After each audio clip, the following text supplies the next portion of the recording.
Ciao, I'm Mary Ann Esposito. In the mood for a beef stew? Then you've come to the right place because today it's carbonara valdostana. Ciao, I'm Mary Ann Esposito. Welcome to Italy, and let's cook real Italian. Aren't they gorgeous? Swiss chard. I knew you said that. I'm in heaven. Think about how healthy this is. That's for you. Sundae sauce. All 20 regions of Italy are fabulous. And every time I do this, I think of my Nonna Galasso because she always made it this way. You want a Goldilocks dough, just right. Who doesn't like basil, especially in the summer? Obviously, you have to have pesto sauce at some point, right? I mean, I'm a cook. Why can't I try it? You're the best. No, you're the best.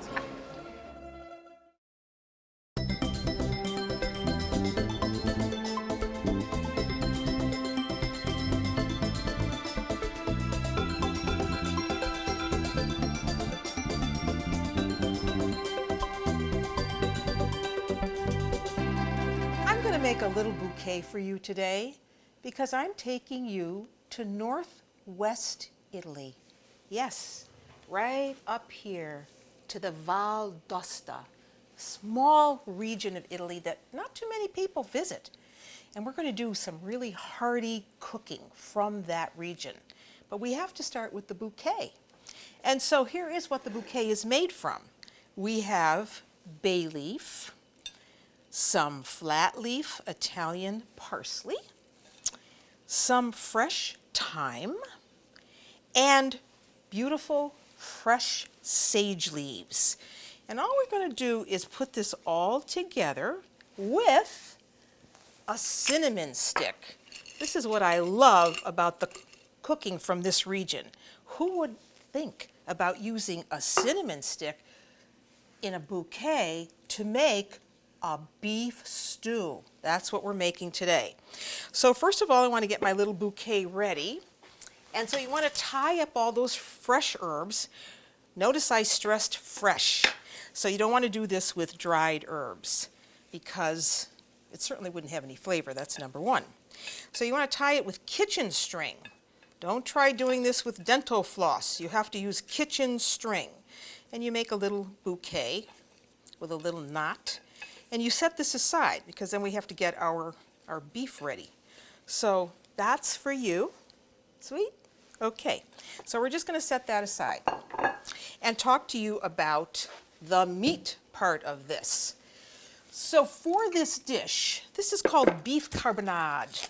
And the word comes from carbon because this beef originally, when it was made, this dish, in the Val d'Aosta, was made from beef that was first preserved in salt.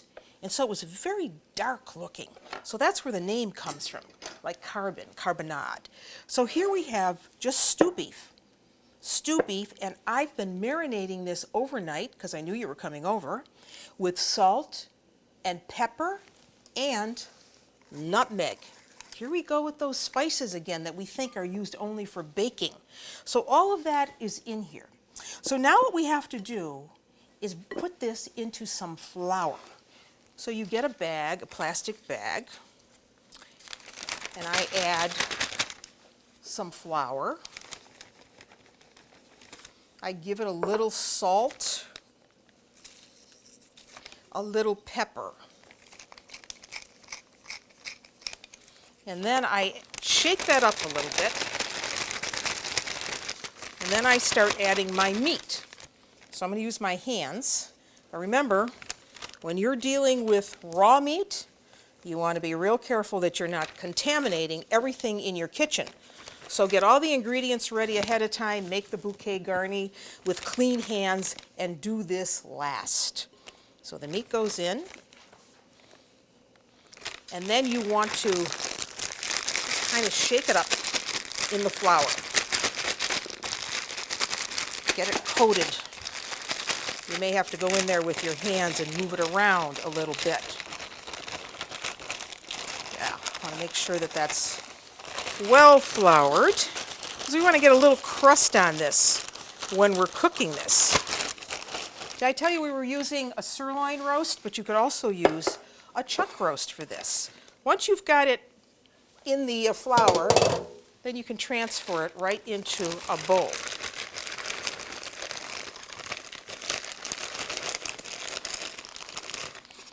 Okay, that looks good. The rest of this you can get rid of. And then you gotta wash your hands. You don't want to contaminate anything. So use soap and water and really wash those hands well. Okay, now we have to brown that meat. So you want to do that in a heavy-duty stew pot. Here's mine.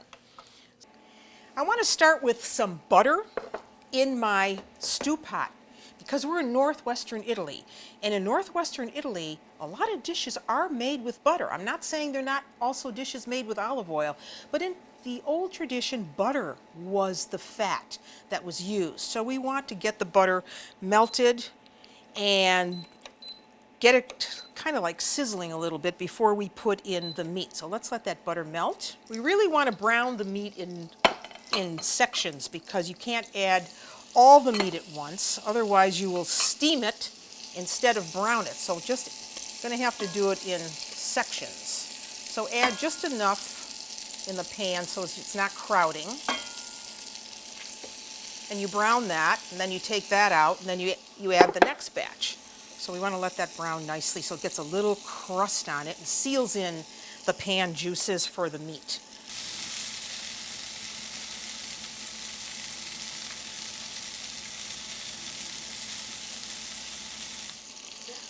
Now you could eliminate the process of having to flour the meat and then brown it if you wanted to, but the reason I did it is because it gives a nice little crust on the beef, and browning the beef ahead of time also helps the flavor. I mean, a lot of people just throw stew beef in a pot, they put in their carrot, their onion, whatever it is, and they let it go. And that's okay, it's good, but it's not going to be as flavorful as this if you take the time to do the extra step. So I am browning the meat first before I even add the onions to the pan. So this is looking good, and I can almost take this out and then go to the next batch because this is, again, mountain cooking. We're in hearty Italian cooking country where you have a lot of polenta, you have a lot of cabbage, you have a lot of root vegetables, you have lots of meat dishes, and this is one classic one. So let's take this out now, and as you brown it, take it out into a bowl. And if you see that your pan is getting dry, you can add more butter as you go along. If you didn't want to use butter, which is traditional, well, then you could use olive oil. That's fine too. All right, so now we can add our next group of beef cubes. Whenever you make a stew, you never want to be in a rush to do this. This is slow cooking, folks. Okay, so we're going to let this batch get brown, and then we're going to take this meat out and get our onions into the same pan.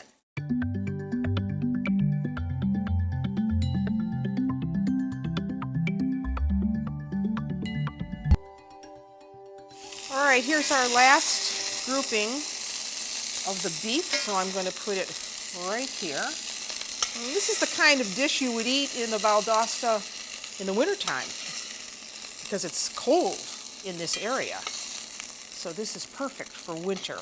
And this is also big polenta country. So this is going to go really well with polenta. All right, so our pan's a little dry. I'm going to add some more butter. A little butter in there.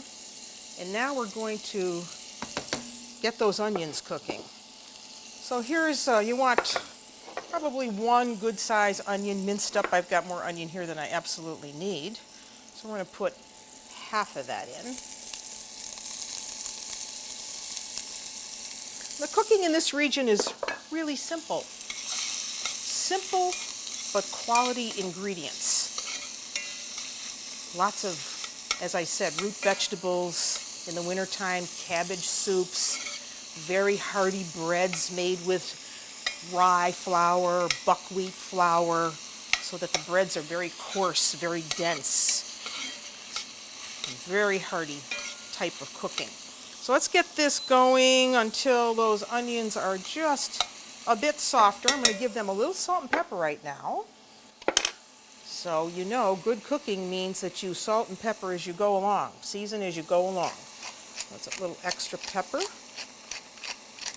And this stew is actually better the day after you make it.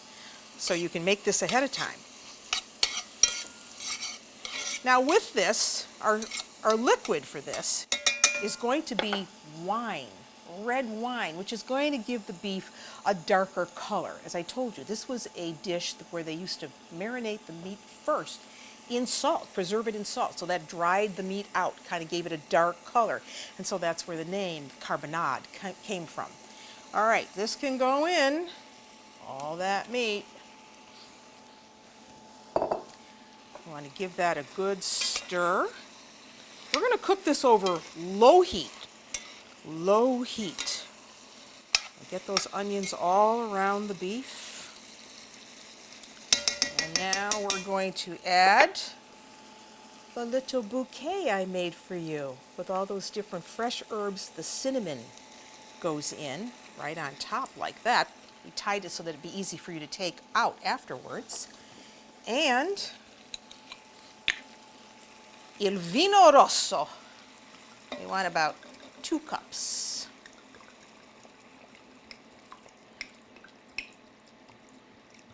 All right, that's exactly 2 cups. All right, so let me push this down a little bit. We put the top on this.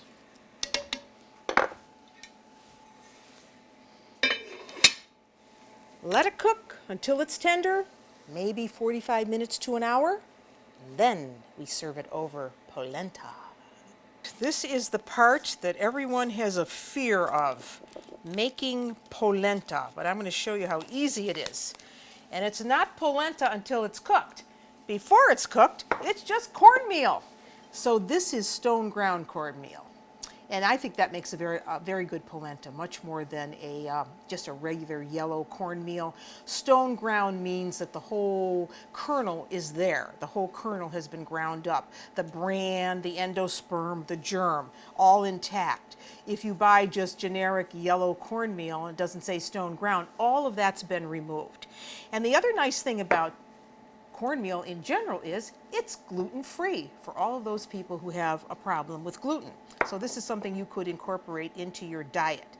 So now, making the polenta from cornmeal. So you have to start with, of course, the cornmeal and some water. And usually the way you do this is you put the water in a pan. Then you get the cornmeal and you go in this little stream and everybody says, well, you got to stir and stir and stir and stir. And you can only go in one direction and all of that. So throw all that out the window. I used to do that too, but throw all that out the window. This is the way to do it. So what I do is, and I thought this up one night just before I went to sleep. I put a cup of cornmeal, stone ground, in a bowl and add 2 cups of water. And this has been soaking like this overnight. This is going to cut down on the cooking time, folks. So here it is, this in here with 2 cups of water. Now, you could make this in chicken broth, beef broth. Some people like to use milk. I think the milk makes it too rich. But I remember eating a polenta made with milk in the morning before I went to school. That was called polentina. So I'm going to put this right in here in my hot pan, all that soaked cornmeal. And then I'm going to add more water to this. Because the thing is, if you want a really thick cornmeal, then don't add as much liquid. But if you want a loose, runny cornmeal, and I kind of want a loose, runny cornmeal to go with the stew, you add more liquid. So I would say to a cup of dry cornmeal, you want about 4.5 to 5 cups of water. So here is 2 extra cups. And yes, we have to cook this, but it doesn't mean that you have to stand at the pot now and stir and stir and stir until the cows come home. You can stir occasionally, go away, do something else, come back and stir again. The important thing is to cook this cornmeal at least 35 to 40 minutes. And why are we doing that? Because cornmeal tends to have a really bitter taste to it. And the longer you cook it, the milder that taste becomes. So just because you start to see the cornmeal move away from the sides of the pan, you think, oh, I'm done.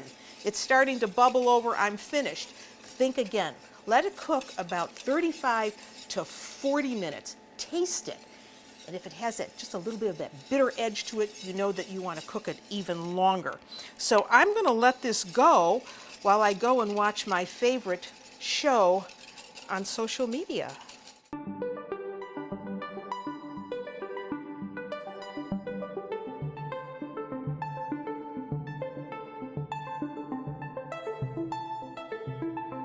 All right, now the polenta is just where I want it. And if you look in the pot, it's pretty loose, but that's what I want. I want a loose pasta. I want a loose polenta. Sometimes, you know, people like to let it solidify, get it cold, and they cut it into a chunk or a square, and then they put in a little olive oil and they brown it. This isn't that recipe.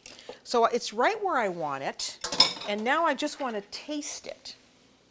You see, it's just coating my spoon. Going to be great with the stew. And the stew is ready. So let me get it. Turn off that heat and bring it over. Okay, that was about 45 minutes, I would say. And the first thing I want to do is take out the bouquet garni that I made for you.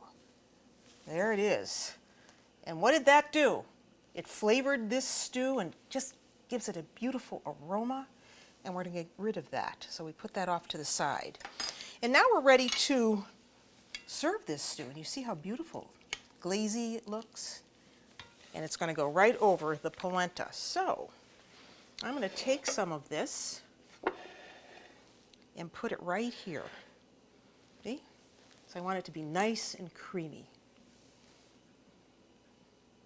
Form a nice bed for the stew.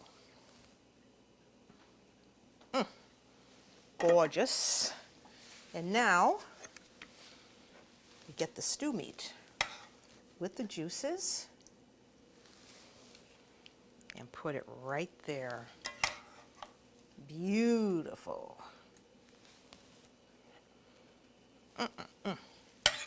Smells divine. Real country food, mountain food. So there you have it, a stew done in the style of Val d'Aosta.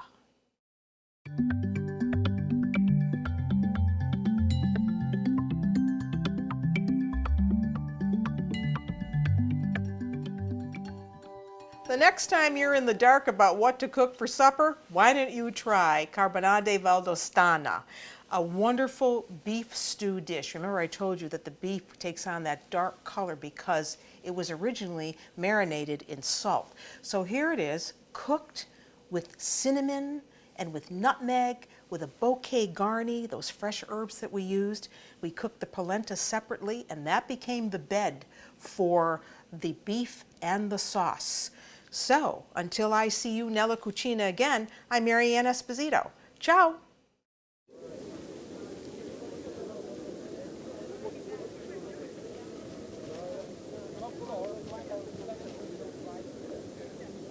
I'm in the Basilica of St. Peter right now, in the Vatican, and whenever I come here, of course, it's like I've come here for the very first time, because there is just so much to take in. And one of the most beautiful things is the baldacchino, this beautiful canopy that was designed by Bernini, and it's right over the central altar, and beneath that, where all of these people are standing, is the tomb of St. Peter.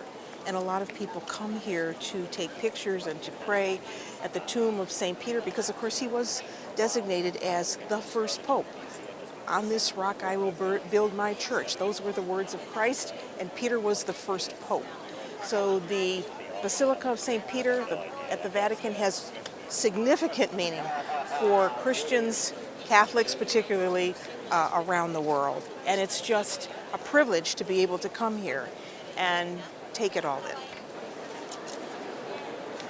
See the angels? I think they're gorgeous. They're called putti in Italian. They're chubby, but they're expressive. They got those beautiful wings. It's just gorgeous. So in front of us is a statue of St. Peter, and people come and they rub their hand on his foot, and you can see where they've rubbed so much that now it shines very brilliantly as opposed to the rest of the statue, which is not as bright. And they say a prayer, ask St. Peter for special help, and it's just an attraction that everyone comes to when they're here in the Vatican.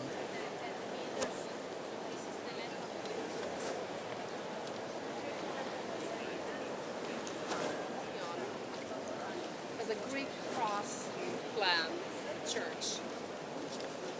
But, the church wanted to have a bigger building to have more people in it. And so they went on building that completely changed the proportions.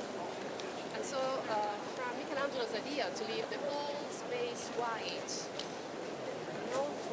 freedom even from flat columns and whole supports, they have to pass on to a completely different building, Baroque decoration.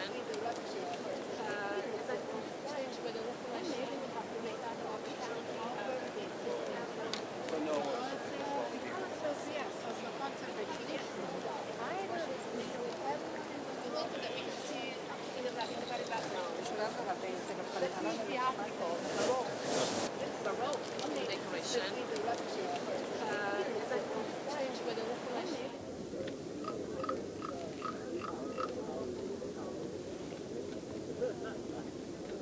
The original Pantheon was burned, and this is the second Pantheon.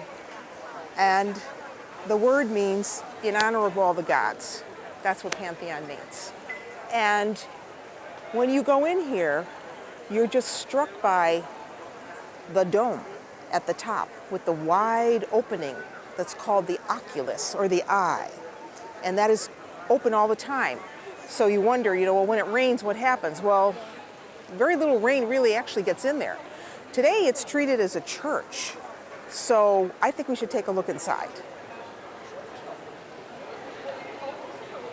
Thousands of people come here every year to see the Pantheon, and what's amazing is this dome. This dome is larger than the dome on the US Capitol. There are no windows. No windows, the only light for the Pantheon is the oculus.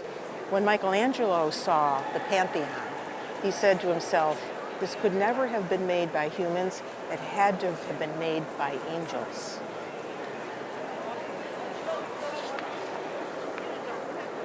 As you go, you see how they're getting smaller as you go up? Yes. They're lighter. The material is lighter than what is down here. Of course. And this is why this structure is able to self-sustain. It's self-sustaining, exactly.